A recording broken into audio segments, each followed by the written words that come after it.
Hotel. How may I help you? No, I'm afraid I can't take your booking. You may not read the Duke's Elm Trumpet, our local newspaper with locally sourced news, but it tells the whole story.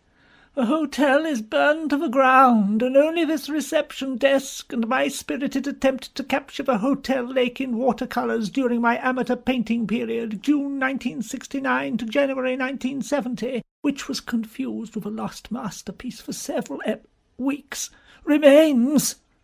Would you like me to read the article? You wouldn't. Then goodbye. Don't worry, Mum. There's the insurance to claim on. Insurance, Jean? Don't make me laugh. Not now, when there is nothing funny to laugh about. You know how badly placed the hotel was financially as well as geographically. That's why one of us was going to marry wealthy American Gerald Tuffet. I haven't been able to afford insurance premiums for weeks. But, Mum, that means the hotel is not insured. I know. We are in a mess, then. Honestly, a fire every year. I don't know what they put in these ingredients, but my puddings are made by an old family recipe. My granny now, I remember her making it like it was yesterday. Was it? No. Anyway, her croft never caught fire, nor her granny's before her. When was it then? I don't know, years ago. My point is, it's nae my fault. Either way, Mr. Fooey, the hotel's burnt to a crisp, and I just heard of a crack in the door. What door? The door's ashes! Ashes! Ashes! Bless you! Well, you know, about where the crack used to be. I heard Mrs. Tavistock say the hotel isn't insured, not even at all. Och, the cheapskate! If 7 years at Catering College have taught me anything, Harriet, it's always insured your hotel against random kitchen fires. I'd never have taken this job if I'd known. It would never have happened in Mr. Hapday's day. That charlatan. He talked breezed steaks, but he delivered boiled brisket. Talk not of him to me, Dora. I wonder where he is now. Down the cellar. What? Don't you remember, Harriet? He said he was going to go down the cellar to change the labels on the wine bottles, and he'd be back up in a minute. It's about 8 months ago, that was. He never came back up. Shall I go and see? No, Dora, don't. I'm sure he did come up and went on holiday because... He won a lot of money. Ah, yes. Did he? Yes. On the horses? Yes. It's funny, 'cause he hated horses on account of the time at Farley Sands when one of them hit his head. Look, whatever he won it on, he's rich and he's gone, all right? All right. The point is, with the hotel in ruins and nothing in the cupboards, what are we going to do? What are we going to do, Kenneth? I don't know. Have you no ideas? Never. Then I must close Ring Road Hotel. Forever. There's nothing left to close, Frida. The walls are gone. You're right. I mustn't give up. There's still Gerald Tuffet, the ageing American millionaire, and his money.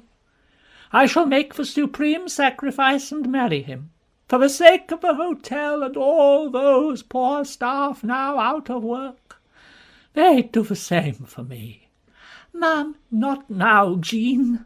Gerald and I have got married. Little lady finally agreed today. Turns out it's today.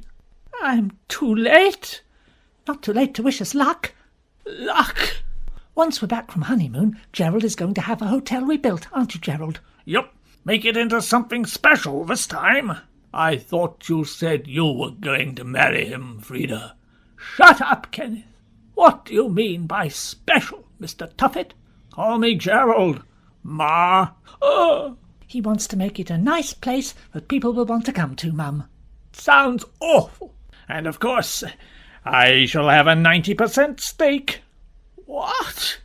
I know, you're thinking it should be 100, but you are sort of supplying the land. What's he saying, Harriet?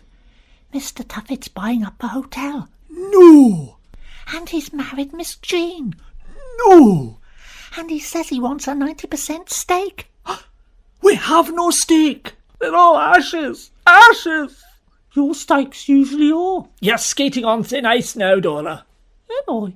I'll open a tin of stewing mince. With any luck, it'll have self-cooked in the car. Now look, it's all very well you saying you're booked in for rinse and spin, Mrs. Hollyhock, but you can see how I'm fixed. No water, no electricity, no basins, no scented eye wipes, and no tweezers for those hairs up your nose. I'm only doing nails. Yes, but I think I should. Well, if that's your attitude, I'll thank you to take your business elsewhere in future. Honestly, some people. Do you want a cup of coffee, Norma? And how exactly are you going to make that, Lizzie? I'll pop over the roundabout to the catering van by the petrol station. Oh, right. OK, then, yes. I don't mind if I do. I hope the guests don't get wind of it. Some of them are talking about leaving already. Most are still lost in the grounds. It's not easy to get across the ring road if you don't know the trick. What trick? I didn't know there was a trick. I wonder what that is. I always shut my eyes and run. Have you seen today's trumpet, Steve? Yes, Miss Titus. It's awful, isn't it? It certainly is. I only get it for the crossword. Of course, I don't have to buy the rubbish because I sell them. No, I meant the news was terrible. About the fire. Oh, yes, that's what I was going to say. The hotel burnt to the ground. I never thought I'd live to see the day. Eccles cake? Oh, lovely. You have finished delivering the letters, haven't you? Yes. Let me see your sack. Well done. You're getting so much better. Well, it helps if I don't worry about the numbers too much and just shove the post into the first letterbox I come to. Ah, that's the spirit. Baby steps. Hello, I'm Fred Fudge from the Midlands Echo. Heavens, the big boys. Is it about the fire? Yes, a fire on the ring road is a major story. I'm looking for eyewitnesses. Eyewitnesses? That's right. You a postman? I am. Do you deliver up there? Yes, of course he does. If there are letters, you deliver them, don't you, Stevie? Yeah, I do, yes. You must have been up there the day of the fire, then. A hotel must get mail every day. Yeah, I was, yeah. Did you start it? No. Do you mind if I say you did, 'cause it'd help with my story? Well... How would he have started it? Box of matches, discarded cigarette. He doesn't smoke. He's smoking now. What? So he is! I thought you smelt. Steve, you told me you'd given up. Well, it's only a tiny one. So, discarded ciggy then, yes. I'll write that down. Oh, you've done it now, Stevie. They're going to throw the book at you. But I didn't do nothing. Oh, did you notice that double negative? No, I can't say I did, actually. It means he did do it. No. Oh, it's his first-rate stuff.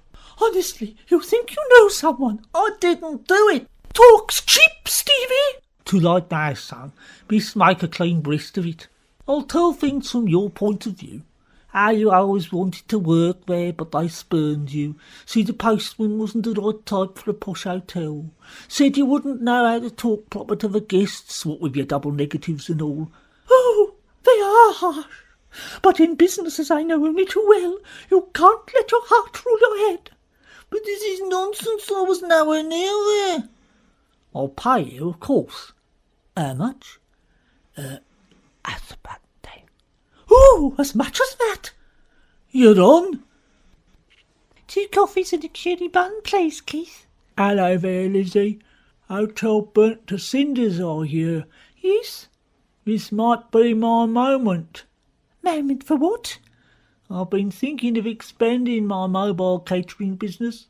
Maybe the time has come to pull over from a petrol station onto the Ring Road Hotel garden. What's left of it. Destroy what's left of their business. Mrs. Tavistock would have a fit. She's the past, Lizzie. Keith's mobile cuppers is the future. You're so ambitious. You can be part of it. Me? Yes. How'd you like a job here? Washing portable tables instead of hair. What about my boyfriend, Bill? What about him? Oh! Mr. Everwhite? Yes. Inspector Broom of the Mid Central Police. No. What? You were right first time. I'm Mr. Hathaway. I'm Inspector Broom. Ah, That makes more sense. My men have finished picking through the debris of the hotel, and everyone is accounted for except one. Who? I'd like everyone to assemble in the drawing room. It's that pile of bricks over there. Excellent. Then I shall reveal the name of the victim. Hello? Yes? How many nights? Should Dora be taking bookings, Mum? I told her she might as well. They may cancel later, and then we can keep the deposit. But if they turn up and then we say, awfully sorry, but the hotel has just burned down. You should have been here earlier. Oh, I see. That's clever. I have to have a business head on my shoulders. There's no room for sentiment in business. 55 times we went round that roundabout, only to find out the hotel's burnt down. Poor Frida, I hope she wasn't inside at the time. Oh, no, Mrs. Chatterback. I forgot you invited her. So had I. Where will she stay? Nowhere. She can go straight back home. She's your oldest friend. Was, Kenneth, was. As if losing 3 husbands isn't enough, not to mention the other daughter she won't talk about, and I know why. Frida, darling, there you are. 3 husbands, and I never talk about it, Kenneth. But no, I think never. Surely under my lips are sealed. It's been too long, dear. What's happened to our hotel? Our hotel? I'll explain over there, somewhere. Yes, our hotel. I lent Frida some of the money to convert the house originally, didn't I? I owned a 30% stake. Ah! Did you hear that? She's got a 30% stake. Now, if I cover that with onions and serve it on a very small plate, I might just get away with it. Thank you all for coming. I didn't know we'd come anywhere. We should be off on our honeymoon. Oh, yes. 3 weeks of glorious sunshine on a cruise ship. I'm looking forward to it. Not so fast. Well, no, not so fast, but I'll be thorough. No one is going anywhere. I've counted all the staff and guests who should be in the hotel at the time of the fire, and all of you are accounted for. What a relief. Except one. So long as it's near me. Or me. Or me. Or me? It's none of you. It's someone by the name of Bill. Not my Bill. We were going to get married. No, we weren't. I said I'd think about it. Bill? I thought you said you were Phil. Did I? Look, I'm Norma Cockleshell, née Goosefeather, and I should know my own brother. Phil and Bill look exactly like each other, but it's by sheer coincidence.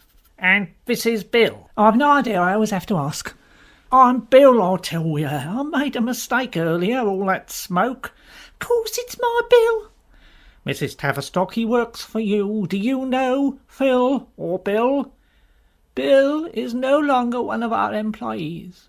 What? Moments before the fire, I signed this paper to make him redundant. We couldn't afford 2 mechanics any more. He's no longer on the payroll. We had to let Bill go and keep Phil. I am Phil. Yeah, I'm Phil. I am. I mean it. You just said... Well, I lied. I'm Phil. I'm on the payroll, and I want to claim compensation for the fire and the stress. Then my Bill's gone forever. Yeah, but don't worry, we can go out instead. It's not the same. It is. Of course not. Nothing will replace my Bill. Never mind, Lizzie. There's plenty more fish in the sea. Cheers. What's it got to do with you? Nothing. At least I can go and work for Keith's mobile cuppers now. Mobile. Think where that T-van might take us. I'm not sure that's what Bill would want. Well, look now, if you want mobile, hairdressers can be mobile. I've got a load of pull-out tables round the back. We only need to stick some wheels on. It's nice to see things getting back to normal, Kenneth. Yes. All we need is a hotel. If 7 years at Kettering College have taught me anything, it's you'll have a long wait for the insurance money. Once they see my name's involved, they always drag their feet. They must have something against the Scots.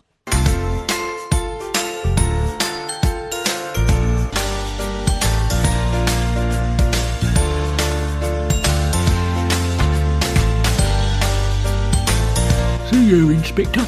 This is a photograph of a well-known arsonist, and it's exactly like... The chef?